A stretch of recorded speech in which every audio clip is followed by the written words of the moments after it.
आज हमारा इलेक्ट्रोस्टैटिक्स का सेकंड लेक्चर है। पिछले लेक्चर में हमने इलेक्ट्रोस्टैटिक्स की बेसिक डेफिनेशन के बारे में बातें कर ली थी, चार्जेस के बारे में बातें कर ली थी। आज हम बातों को कुछ आगे बढ़ाएंगे, लेकिन उससे पहले कुछ बच्चों ने जो है कुछ क्वेरीज की हैं, तो उनके आंसर दे देते हैं हम। देखिए, बच्चों की जो क्वेरीज हैं उसके आंसर मैं दे रहा हूँ। एक मिनट।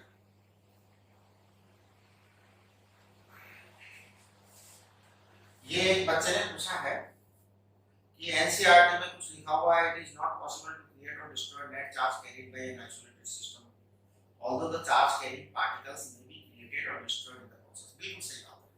जैसे मान लो ये एक बॉडी है कुछ भी, इस बॉडी में बहुत सारा पार्टिकल्स होता है, हर बॉडी के अंदर बहुत सारे पार्टिकल्स होते हैं। कोई भी बॉडी है, how many molecules are there, how many atoms are there, large what is the total charge? Total charge is 0। अब अगर मान लीजिए आपने इसमें से 10 इलेक्ट्रॉन्स निकाल दिए, अब देखिए 10 इलेक्ट्रॉन निकाल दिए तो क्या होगा, यहाँ पर 10 इलेक्ट्रॉन जो है ना चार्ज पार्टिकल्स बढ़ गए। टोटल चार्ज 0 है, लेकिन चार्ज पार्टिकल के नंबर बढ़ गए। यानी कि आप ऐसा कर सकते हो कि अगर एक बॉल आपके पास में है, इस बॉल का टोटल चार्ज कितना है? 0। बॉल का टोटल चार्ज 0 है, लेकिन अब आप इस बॉल के ऐसा कर सकते हो कि बॉल के 10 टुकड़े कर सकते हो, छोटे छोटे छोटे छोटे। और पता है आप क्या कर सकते हो इन 10 टुकड़ों का? 5 टुकड़ों को पॉजिटिव चार्ज और 5 टुकड़ों के अंदर नेगेटिव चार्ज रख सकते हो। कि जैसे इसमें सपोज आपने +1 कूलम दिया, इसको -1 कूलम दिया, इसको +1 कूलम। कैसे होगा? इधर से हमने जो -1 हटाएंगे, उधर ट्रांसफर कर दीजिए, इसमें से -1 ट्रांसफर करके यहाँ ले आइए। तो इस तरीके से आप जो है अगर मान लो एक बॉल के 10 टुकड़े करके अलग अलग चार्ज कर सकते हो, टोटल हमेशा 0 आएगा। जैसे मेरे पास मान लीजिए 1 मोल ऑक्सीजन गैस, मान लो यहाँ पर ऑक्सीजन गैस है आपके पास, तो ऑक्सीजन गैस है, तो एक इस ऑक्सीजन गैस के अंदर ऐसा हो सकता है कि कुछ ऑक्सीजन गैस के कुछ आयन पॉजिटिव बन जाए, कुछ आयन नेगेटिव बन जाए, कुछ आयन पॉजिटिव बन जाए, कुछ नेगेटिव बन जाए। इस तरह से आयन हो सकते हैं, नेगेटिव पॉजिटिव आयन बन सकते हैं ऑक्सीजन में। तो पता है क्या होगा? टोटल चार्ज 0 ही रहना है ना? तो ये कभी भी नंबर चेंज हो सकते हैं, मतलब number of the charge particle बदल सकते हैं, टोटल चार्ज हर हालत में 0 होगा। एकदम सही बात है, ठीक है ना? ओके।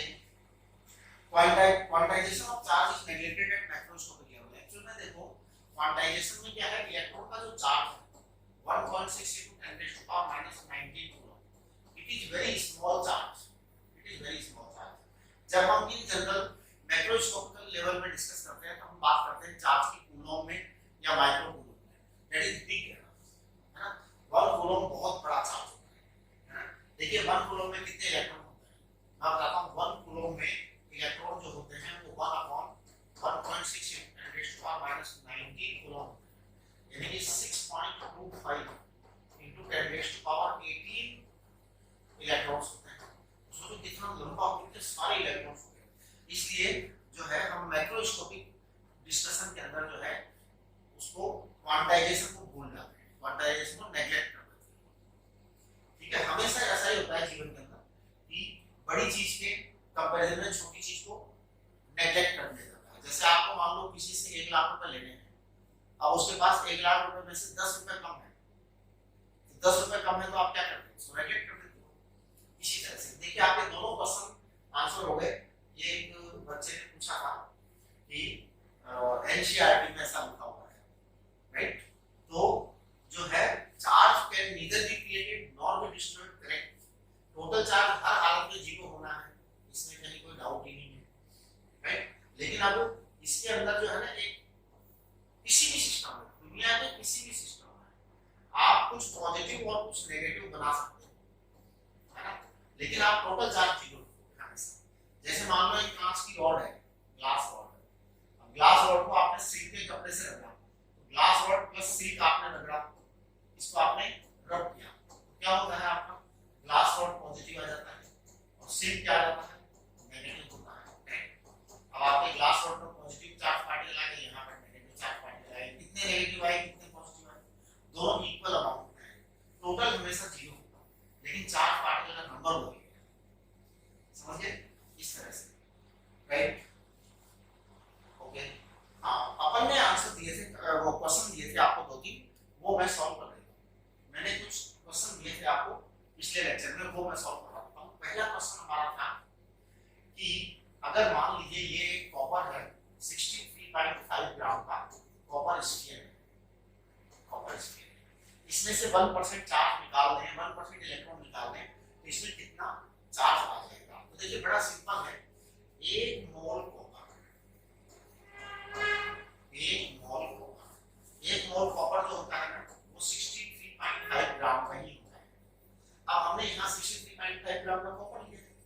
इसका मतलब ये 1 मोल कॉपर, 1 मोल कॉपर का मतलब होता है 1 mole copper has have 29 mole electron. Yes, ये बहुत ही इंपॉर्टेंट बात है, ध्यान दीजिए।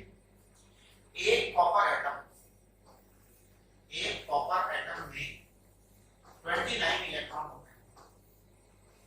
एक मोल कॉपर में कितने होंगे? 29 मोल इलेक्ट्रॉन होंगे, right.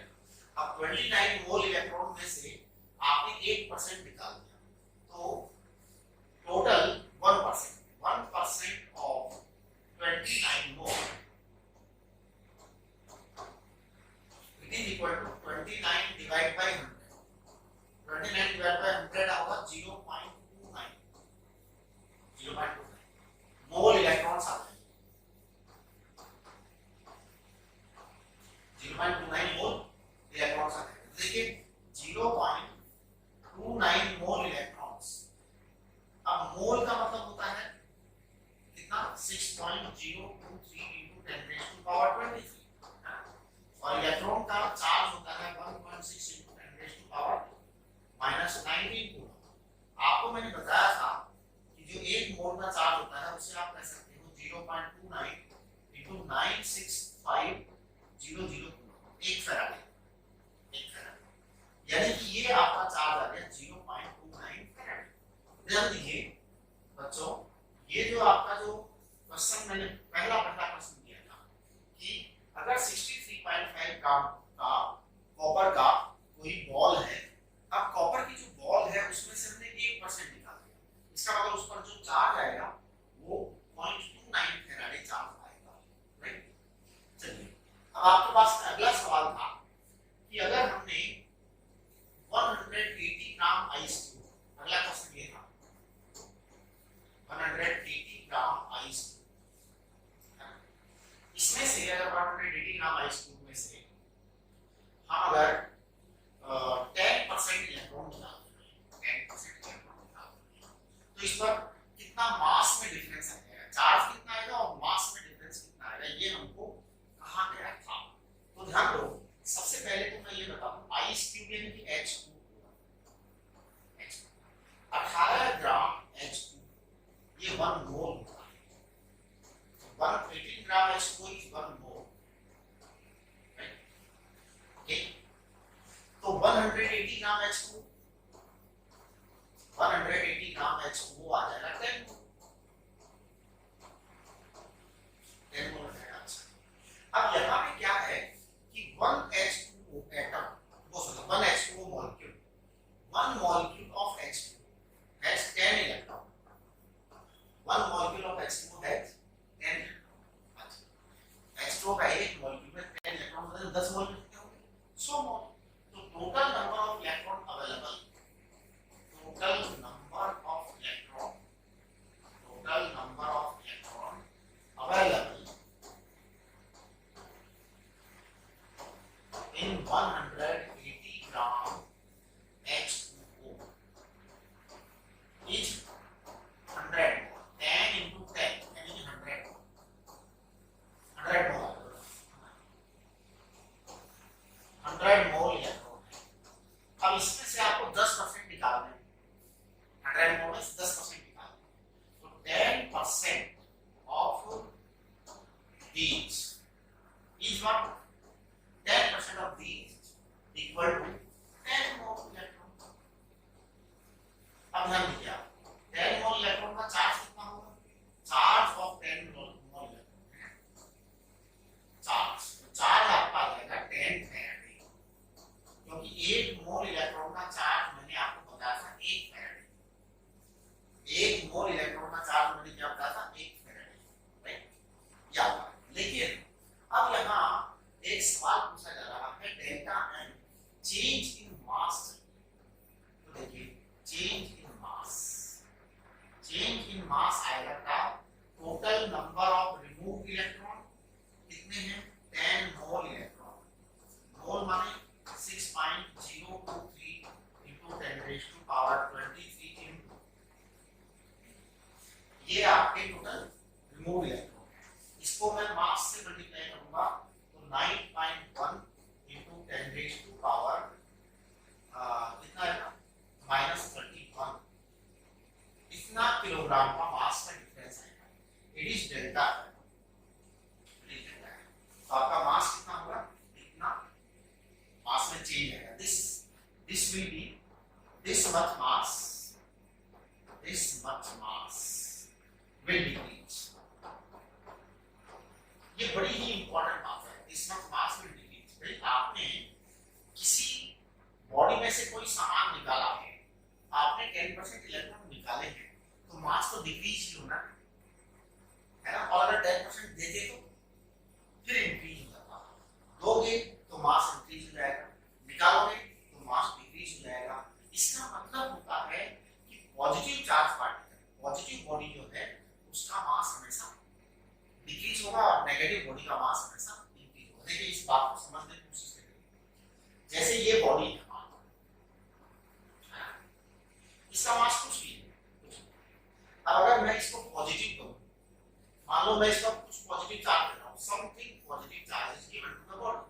So what do you mean by giving the positive charge? Positive charge giving means removing electron, यानी some electrons are being removed। अब आप किसी चीज से कुछ हटा रहे हो, कुछ निकाल रहे हो, तो बट नेचुरल है कि मास विल डिक्रीज, यानी पॉजिटिव बॉडी का मास हमेशा डिक्रीज होगा, राइट।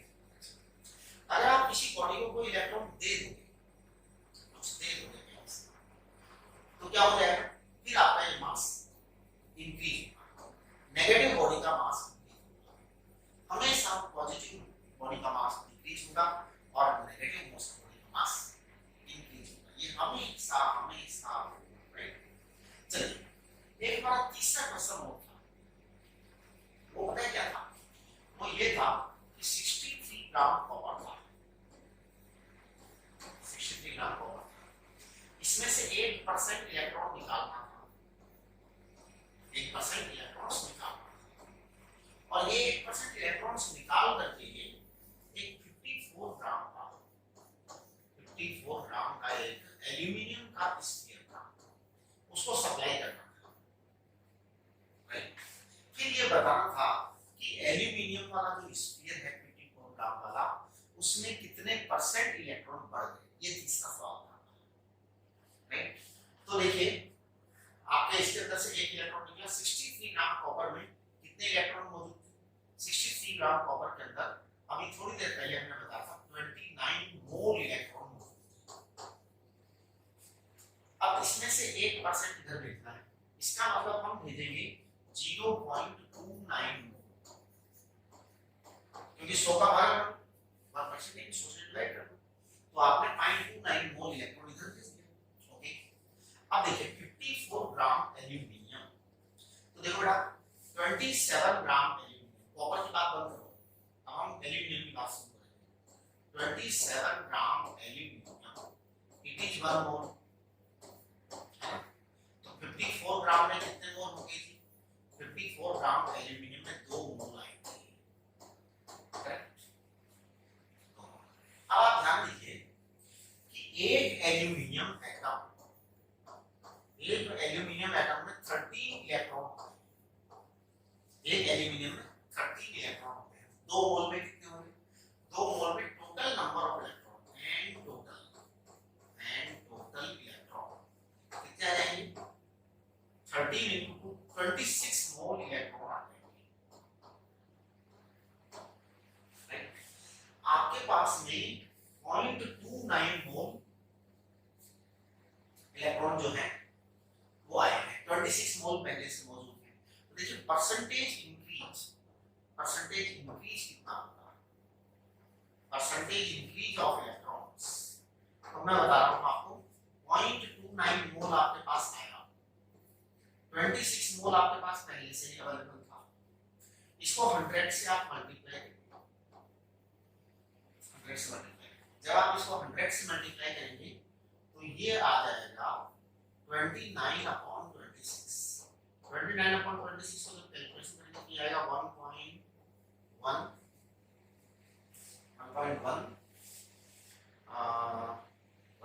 तो आएगा, और फिर यहाँ पे कुछ और आ जाएगा, कुछ और आ जाएगा, वो आप कर लीजिए कैलकुलेशन, इतना परसेंटेज आएगा, इतना परसेंटेज इंक्रीज हो जाएगा। तो देखिए 1 by 1 हम सारी चीजें आपको एक्सप्लेन कर देते हैं। शुरू से मैंने आप जो जो कर लिया उसके बाद हम आगे का काम करेंगे। सबसे पहले मैंने बताया था कि जो भी चार्ज पार्टिकल होते हैं उनका सम हमेशा 0 होता है, लेकिन चार्ज पार्टिकल का नंबर बढ़ सकता है कभी भी। आज इस पूरे यूनिवर्स में, पूरी दुनिया में जो है टोटल चार्ज 0 है, लेकिन चार्ज पार्टिकल का नंबर किसी भी मोमेंट पर बढ़ाया जा सकता है। आप चाहो तो इस कमरे के अंदर काफी सारे गैस के मॉलिक्यूल्स हैं, है ना, किसी को पॉजिटिव कर दो, किसी को नेगेटिव कर दो, किसी को पॉजिटिव कर दो, किसी को नेगेटिव कर दो, खूब सारे पॉजिटिव हो गए, खूब सारे नेगेटिव हो गए, टोटल चार्ज कितना है 0 है, लेकिन नंबर कितना हो गया ज्यादा, नंबर चार्ज के नंबर बढ़ गए, राइट। इस तरह से आपके लिए नंबर बढ़ाया जा सकता है। ओके, आगे देखिए, इसके बाद जो मैंने बात डिस्कस किया था वो मैंने डिस्कस किया था आपका क्वेश्चन जो नंबर 1 था वो डिस्कस किया था। 63.5 ग्राम कॉपर जो था उसके अंदर हमने बताया था 1 मोल कॉपर होता है, 1 मोल के अंदर 29 मतलब 1 मोल कॉपर है 29 मोल इलेक्ट्रॉन, है ना, क्योंकि 1 कॉपर एटम में 29 इलेक्ट्रॉन, 1% निकाल दिया तो इतना आ जाता है, इतना चार्ज आ जाता है। ये हमारा सवाल है कि 1% तो 29 में हमने 100 का पाया है, इतने मोल आएंगे, मोल को फिर आप मल्टीप्लाई करेंगे, फिर आप चार्ज को भी मल्टीप्लाई करेंगे तो you will get ultimate answer, right. ये आपका आंसर है। दूसरे वाला देखिए, दूसरा वाला जो था उसमें से 10% इलेक्ट्रॉन निकाले, है ना, तो चार्ज को 10 फैराडे आ गया बेटा। फैराडे क्या होता है? Charge of 1 mole, charge of 1 मोल। फिर change in mass, change in मास, तो आपका चेंज इन मास आपके पास नहीं है, this much mass will decrease, ये आपका नेक्स्ट क्वेश्चन था। उसके बाद वाला क्वेश्चन देखिए आपका क्या था इसमें। हाँ, मैंने आपको बताया कि पॉजिटिव बॉडी होगी तो उसका मास डिक्रीज होगा, नेगेटिव बॉडी होगी तो उसका मास इंक्रीज होगा। ये आपको बहुत इंपॉर्टेंट कांसेप्ट है और आपको ध्यान देना चाहिए, राइट। इसके बाद आपका जो तीसरा क्वेश्चन था वो बहुत ही कॉम्प्लेक्स क्वेश्चन था, उसमें बहुत दिमाग लगा। क्या था? इसके अंदर से 1% इलेक्ट्रॉन निकालने थे।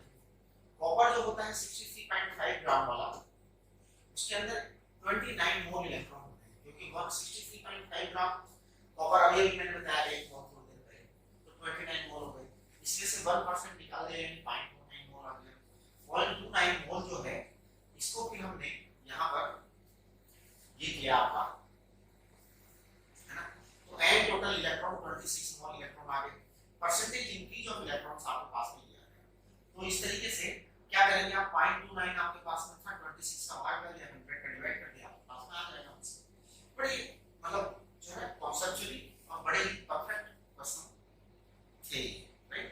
अच्छा, अब मैं आपको आप जो है कुछ डेफिनेशंस लिखवा देता हूं जो कि इंपॉर्टेंट है काफी। तो देखिए, सबसे पहले मैं 3 डेफिनेशन लिखूंगा। सबसे पहले मैं डेफिनेशन लिखूंगा कंडक्टर। कंडक्टर क्या होता है? Conductor, these materials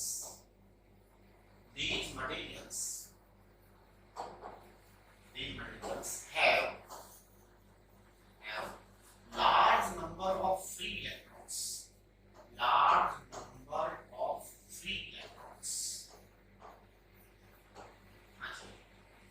conductor, these materials have large number of free electrons। एक लाइन नोट्स बनाएंगे, 100% नोट्स बनाएंगे, डेली डेट डालेंगे, आज की डेट आज डालनी चाहिए, नोटबुक में एक भी वर्ड छूटना नहीं चाहिए, टीचर जो पढ़ा रहा है वो सब नोट करेंगे। These materials have large number of free electrons and they allow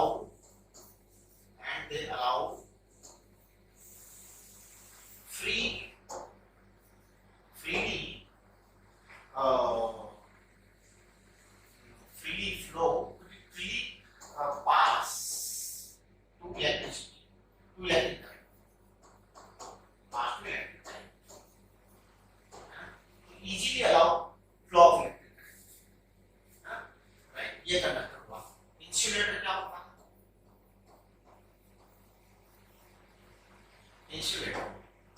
insulator होता है no free electrons। These materials have, एक minute,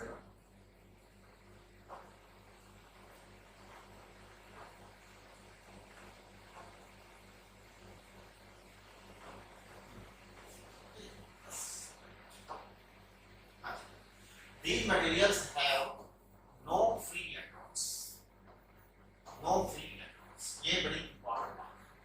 These materials have no free electrons, so they don't allow flow of electric current। बड़ी ही important बात है। कभी-कभी पूछ लेते हैं कि what are conductors and insulators, differentiate them। तो आपको क्या करना है, कंडक्टर की बात करेंगे तो these materials have large number of free electrons and they allow freely electricity to pass freely, ऐसे they allow electricity या electric current to pass freely, they allow, यहाँ लिख लो, they allow electric current to pass freely, ऐसे right. चलिए next एक चीज और है, charging by rubbing, charging by friction, ये आपको समझ में आ गया। चार्जिंग बाय टचिंग में क्या होता है, सीधे टच करके चार्ज कर दो। एक होता है charging by induction. Charging by induction थोड़ा सा आप समझ लीजिए क्योंकि ये जो है ना पूछा जा सकता है। Charging by induction,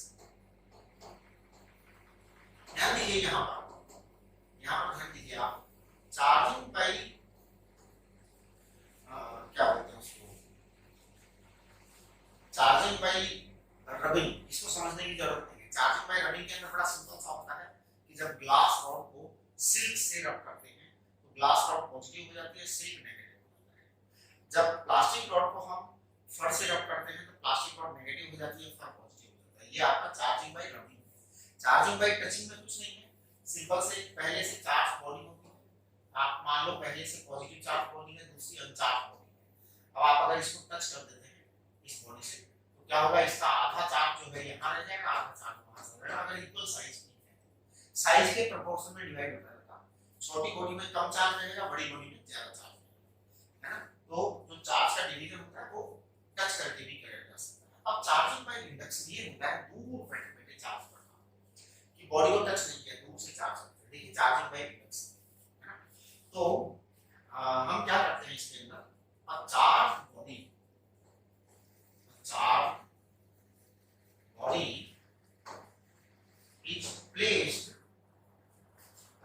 body is placed near an uncharged body,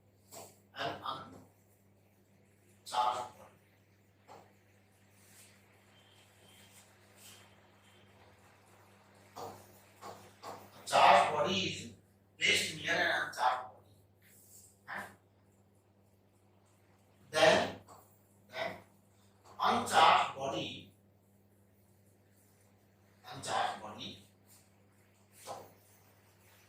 gets induced charge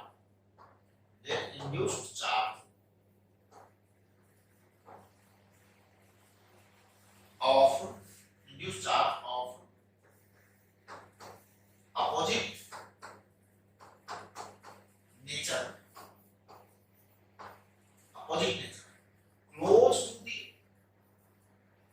close to the charged body and charged body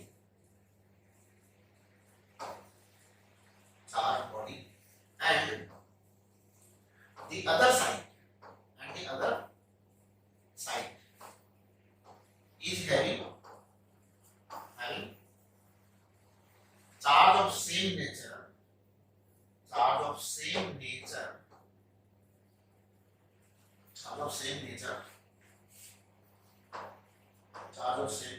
as shown in the figure।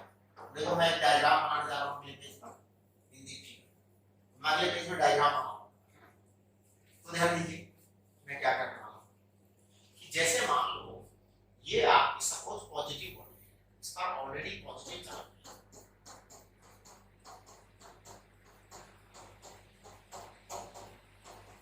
अब आपने इसके पास में एक अनचार्ज बॉडी आ गई, अनचार्ज बॉडी का मतलब है इसका कोई चार्ज हो रहा है नहीं। तो देखिए क्या होगा, ये पॉजिटिव और ये क्या है इसका, इसके ऊपर हमने नेगेटिव अट्रैक्ट कर दिया,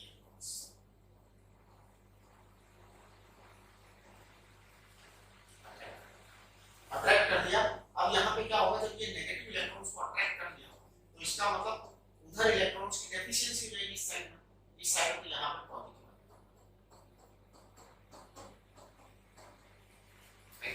पता है हम क्या कहेंगे, हम कहेंगे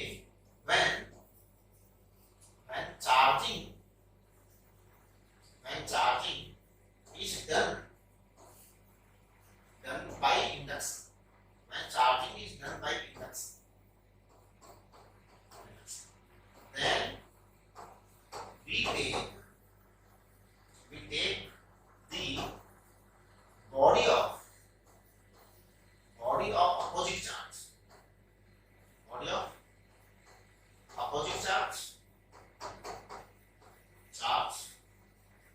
and place it close,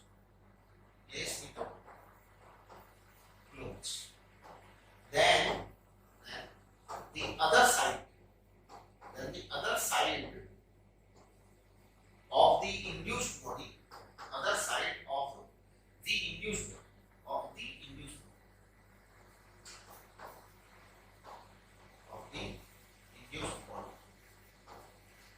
is made of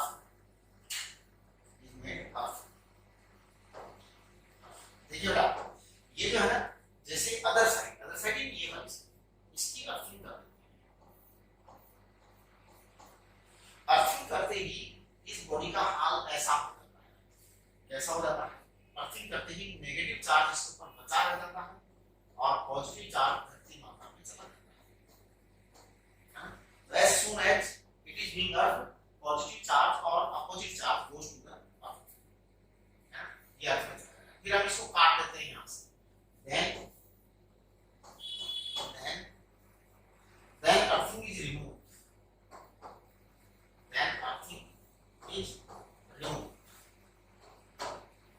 and also charged body is also removed,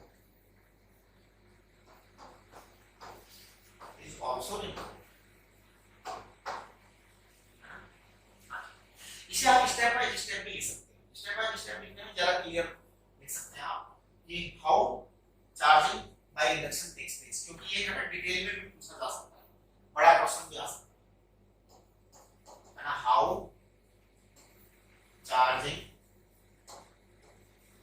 is done by induction. तो देखिए कैसे, ये आप स्टेप बाय स्टेप लिखने को ज्यादा बुझा, मैंने ये पूरा बता दिया वैसे। तो first step first, suppose we want to charge a body A. Suppose we want to charge a body A negative. Then put a body B close to it. ध्यान दो, close to it. जैसे A body है, इसको negative बनाना, तो आप body B जो है positive वाली, put a body B positively charge, put a positive body positively charge body B किया। अब देखिए पॉजिटिव बॉडी बी को आप जब यहाँ रखेंगे तो क्या होगा कि ये पॉजिटिव बॉडी बी जो है ना, ए से इलेक्ट्रॉन्स को इधर अट्रैक्ट करेगा।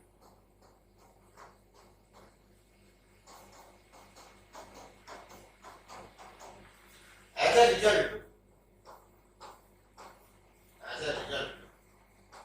ए will get both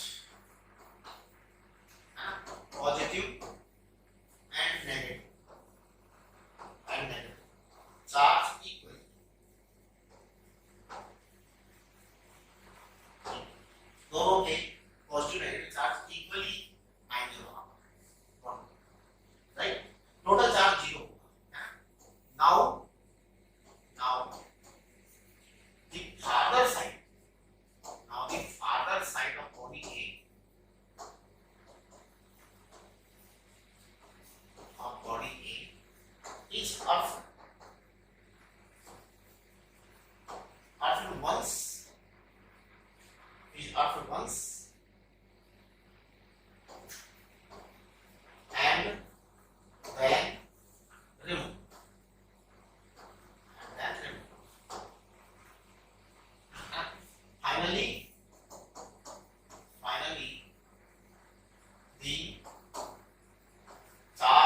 similarly B is also removed, charged body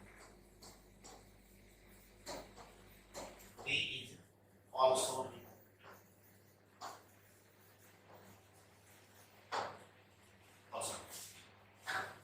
ये बात चार्ज बॉडी बी जो तो फाइनली ए बॉडी जो होगी ना वो ऐसी हो जाएगी, ए बॉडी पर जो है जो नेगेटिव चार्ज ना वो पूरी बॉडी पर डिस्ट्रीब्यूट हो जाएगा, केवल एक साइड में नहीं रहेगा, अपना पूरी साइड बॉडी में रहेगा।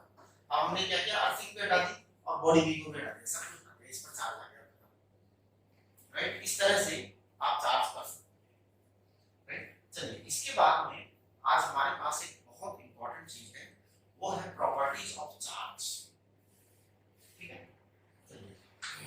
तो देखिए properties of charge,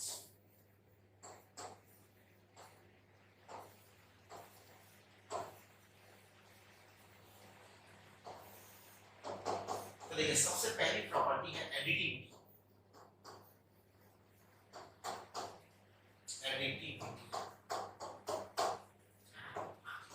charge can be added algebraically, है ना। Charges can be added algebraically.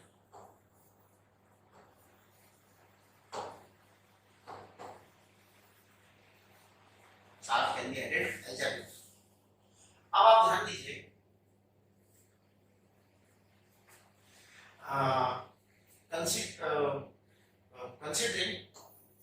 considering as being scalar,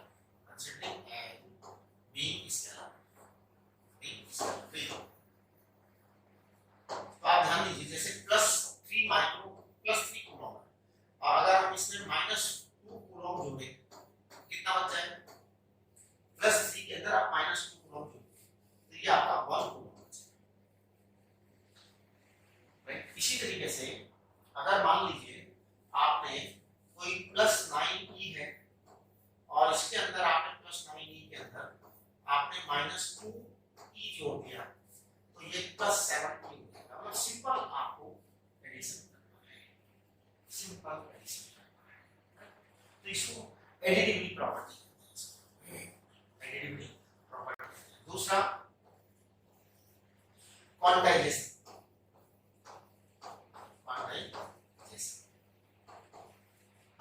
quantization का क्या मतलब, charge is quantized, charge is quantized, charge quantized.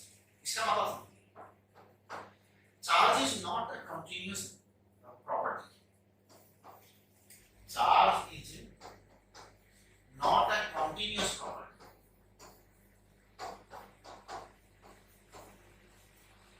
यानी ऐसा नहीं है कि रबर की तरह या मतलब कोई सीट की तरह continuous property, it is in parts, it is in small pieces, है ना। तो चार्ज इज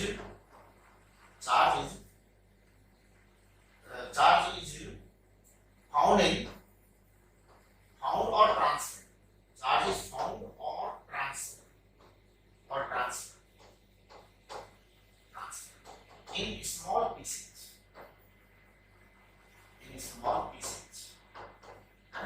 तो ये स्मॉल पीसेस के अंदर चार्ज को ट्रांसफर किया जा सकता है। तो smallest charge is quantum of charge,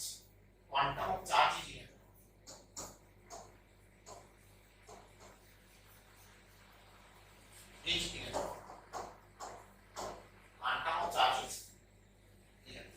ध्यान दीजिए क्वांटम ऑफ चार्ज ही है smallest charge, it is smallest charge, it is smallest charge,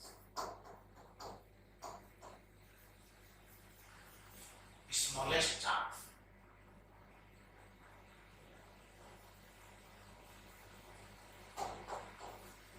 ये स्मॉलेस्ट चार्ज, राइट। एक minute just a minute,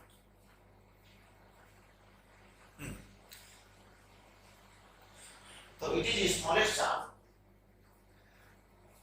Any charge in nature, any charge in nature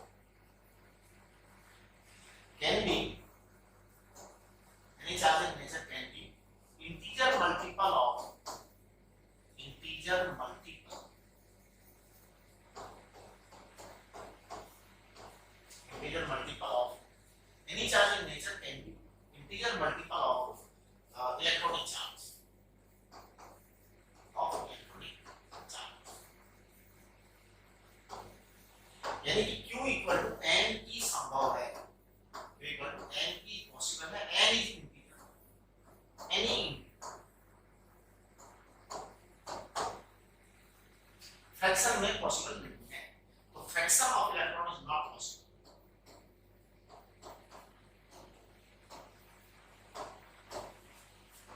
is not possible. ये मैंने पिछली class में आपको बताया था, is not possible, fraction of electron is not possible, right. चलिए इसके बाद में हम तीसरी बात करेंगे, कंजर्वेशन ऑफ चार्ज। यहाँ पे मैं आपको एक छोटी सी चीज और बताऊंगा आज, और उसे कहते हैं क्वार्ट्स, वो मैं भी बताऊंगा। फिलहाल मैं कंजर्वेशन ऑफ चार्ज की बात, कंजर्वेशन ऑफ चार्ज। देखिए total charge is always conserved, charge can neither be created nor be destroyed. तो total charge of any system, any isolated system require total charge of any isolated system is conserved.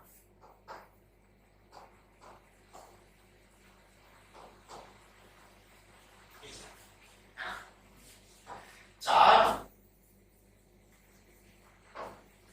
can neither be created nor be destroyed, nor be destroyed.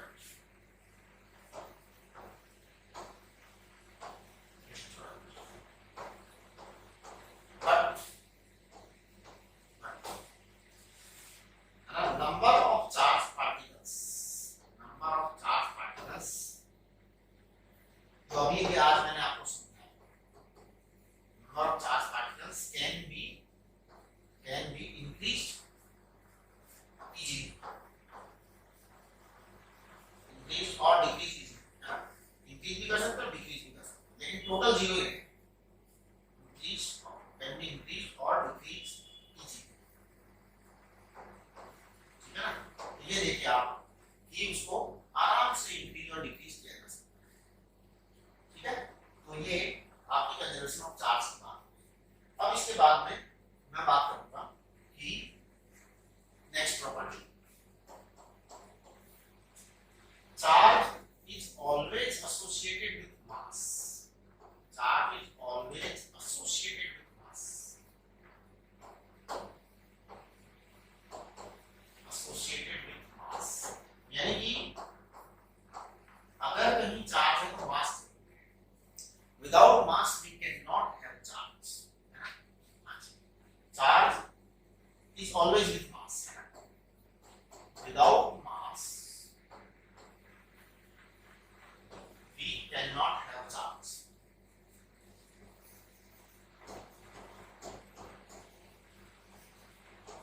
Charge possible ही नहीं है, without mass we can not have charge. तो charge की possibility है, बिना मास के charge हो ही नहीं सकता, ठीक है ना। तो ये बड़ी इंपॉर्टेंट बात है। आगे देखिए, देखिए mass can be without charge, mass can be without charge, but charge can not be without mass. इसको समझने की कोशिश करिए, बड़ी सी इंपॉर्टेंट बात है। मास कैन बी विदाउट चार्ज। जैसे देखिए मैं इस समय एक इंसान हूं, मेरे अंदर मास है, yes I have 65 kilogram, 65 kilogram, और मेरे में चार्ज जीरो, मेरे में चार्ज जीरो। तो मास can be without charge, but charge can not be without mass. Charge है तो मास जरूर, क्योंकि चार्ज क्या है, इलेक्ट्रॉन है, या क्या है, पॉजिटिव प्रोटॉन है, जो भी है, तो भाई मास तो मस्ट हो गया ना, इलेक्ट्रॉन में मास जरूर है, राइट। चलिए इसकी अगली प्रॉपर्टी में और लिख देता हूं। अगली प्रॉपर्टी है इसकी, mass is relativistic, mass is relativistic, but charge is non relativistic. इसका मतलब समझिए, charge is non relativistic, relativistic बड़ी ही इंपॉर्टेंट बात है। मास is relativistic but charge is non relativistic. इसका मतलब क्या है कि as per special theory of relativity, Einstein special theory of relativity, as per special theory of relativity, Einstein की थ्योरी है as per special theory of relativity, mass is variable, mass is variable, as per special theory of relativity mass is variable. क्या है ये होता है m equal to m naught. ये formula बच्चों का जाना पहचाना फॉर्मूला है, सब बच्चे जानते हैं। इसमें क्या क्या चीजें क्या क्या है, m तो होता है मोटिव मास, कि जब बॉडी मोशन में है तब मास होता है। m नॉट को कहते हैं रेस्ट मास, कि जिस समय बॉडी रेस्ट पे है उस समय मास होता है, राइट। अब देखिए 1 minus v square from c square, velocity जब बढ़ती है तो मास बढ़ता है, ये होता है, right. But no such relationship is available for the charge, तो वेलोसिटी बढ़ने पर मास बढ़ता है, but charge not depends upon the velocity, but charge not depends upon the velocity, upon the velocity. Charge का वेलोसिटी से कोई लेना देना नहीं है, यानी कि ये रिलेटिविस्टिक प्रॉपर्टी वहां पे नहीं है। चलिए इसके बाद में मैं एक बहुत इंपॉर्टेंट चीज कर देना चाहता हूँ, आपको आज डिस्कस कर लेना चाहता हूँ। उसके बाद फिर हम कूलॉम्स को नेक्स्ट टॉपिक में पढ़ेंगे, है ना। ये सब कुछ छोटी छोटी बातें रह गई थी तो हम कंप्लीट कर देते हैं, उसके बाद कूलॉम्स को करेंगे, है ना। मैं बात कर रहा हूँ क्वार्क्स, क्वार्क्स। देखिए वैसे तो हम कहते हैं कि as per the quantization of charge electron is the smallest charge, तो आप ध्यान दीजिए as per the quantization theory of charge,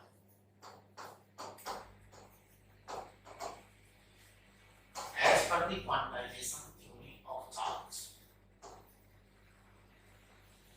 as per the quantization theory of charge, electron is considered as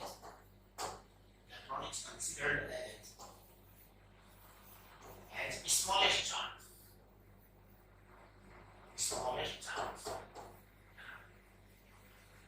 but Gell-Mann is the name of scientist, कई लोग इसको गेलुमान भी बोलते हैं, ध्यान दीजिए कई जगह गेलमान लिखा हुआ है, कई जगह गेलुमान लिखा हुआ है, but Gell-Mann theoretically introduced, theoretically, but Gell-Mann theoretically introduced,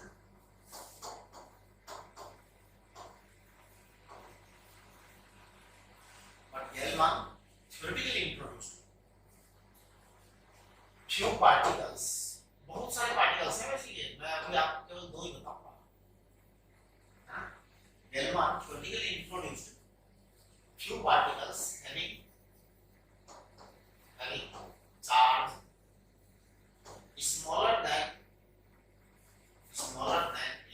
electronic charge, smaller than electronic charge,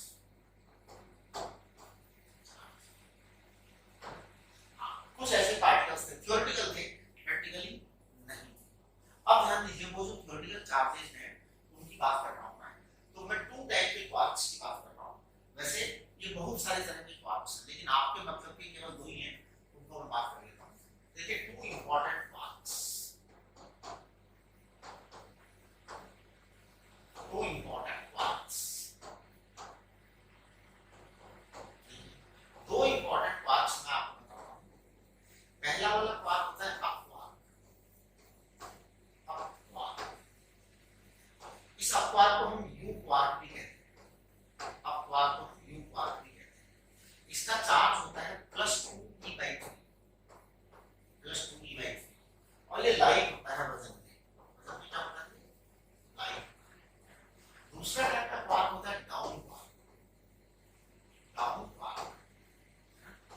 down quark को हम कहते हैं डी क्वार्क। डी क्वार्क का जो चार्ज होता है वो होता है -e/2 और कंपैरेटिवली ये हैवी होता है, भारी होता है वजन में भारी। अब देखिए ये जो क्वार्क वाला कंसेप्ट है ना, इसका यूज करके मैं आपको प्रोटॉन और न्यूट्रॉन की मेकिंग समझाने की कोशिश करूंगा। केवल थ्योरेटिकल बातें, असलियत क्या है वो तो अब आप लोग बड़े होंगे, आप लोग जब एक्सपेरिमेंट करेंगे, आप लैब के अंदर जो है अपना काम करेंगे तब पता लगाएंगे आप लोग। हमें जितना पता है उतना हम आपको बता देते हैं। तो ध्यान दीजिए, proton, we suppose that proton is composed of 2u plus 1d। ये प्रोटॉन का कंपोजिशन है। अब प्रोटॉन में जब 2u है तो 2u आपका आएगा +2e/3 plus 1 that is -e/3। तो ये आपका आएगा प्लस, ये आपका प्रोटॉन का चार्ज है, राइट। न्यूट्रॉन कैसा होता है? देखिए न्यूट्रॉन का make, how the neutron is made. तो न्यूट्रॉन की मेक देखिए आप, न्यूट्रॉन की मेक है 2 डाउन प्लस 1 अप। हमें 2d का मतलब -e/3 और 1u का मतलब +2e/3, इसका मतलब 0 चार्ज।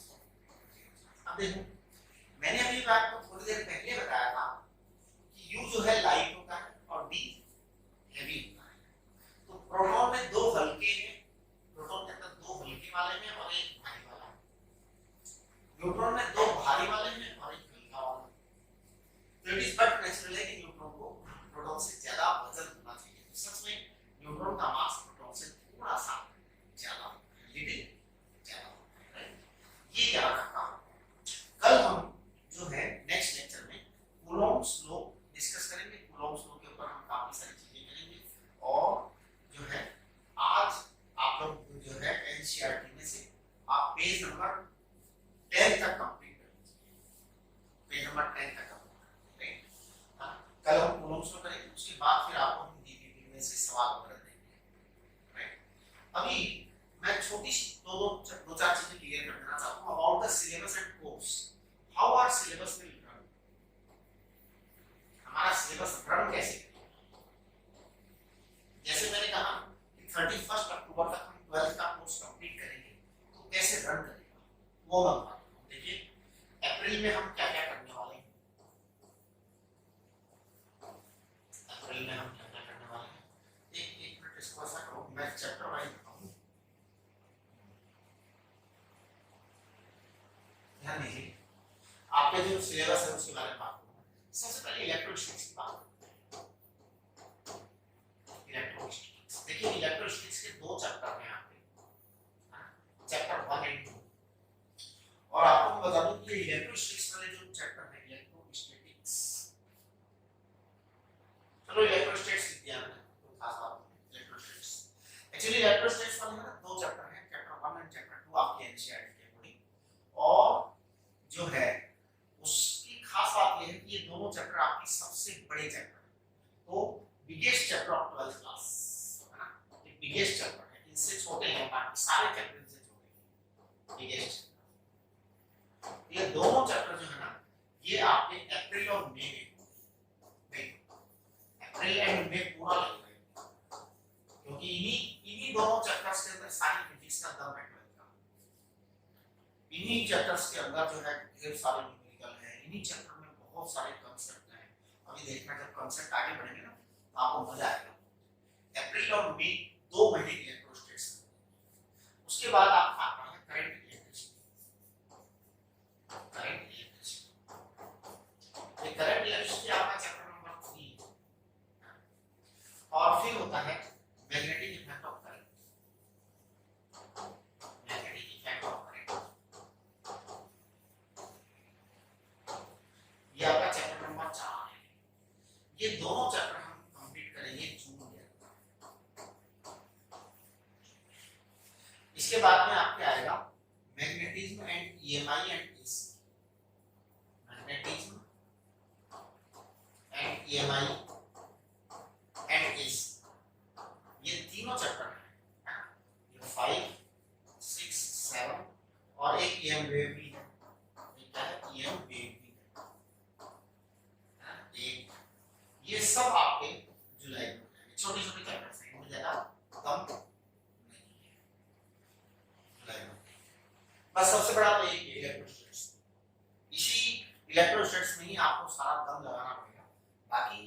जो है वो थोड़ा सा करंट इलेक्ट्रिसिटी भी, लेकिन उसको इतना कुछ ज्यादा चिंताजनक स्थिति नहीं है। मैग्नेटिक इन्वर्टर करंट में भी ज्यादा चिंताजनक स्थिति नहीं, लेकिन ये सब बड़े छोटे छोटे चैप्टर्स हैं। इसके बाद में हम आ जाएंगे आपके ray optics and wave optics.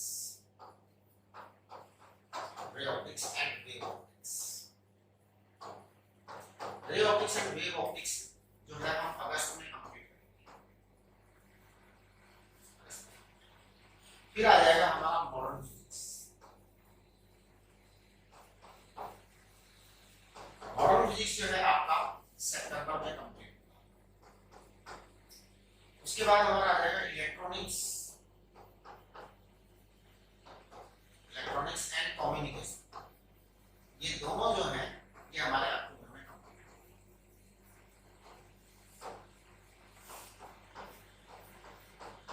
Right, इस तरह से आपका ये कंप्लीट सिलेबस पूरा हो जाएगा। ओके, इसके बाद ये 31 अक्टूबर तक कंप्लीट हो जाएगा और उसके बाद हमारा 11th का रिवीजन चलेगा नवंबर दिसंबर। देन आप हमारी समझ लीजिए साहब, ये एक मैंने खाता फीस दिया है, मैंने आपको बता दिया है कैसे कैसे होगा। और आप जो ये लेक्चर जो आ रहे हैं रोज, इनको रोज आप लेक्चर को इनको मतलब पूरा नोट्स बनाइए, पूरा सुनिए, सेम टाइम सुनिए, है ना। आज का लेक्चर आपकी मेल आईडी पर आएगा, तो थोड़ा सा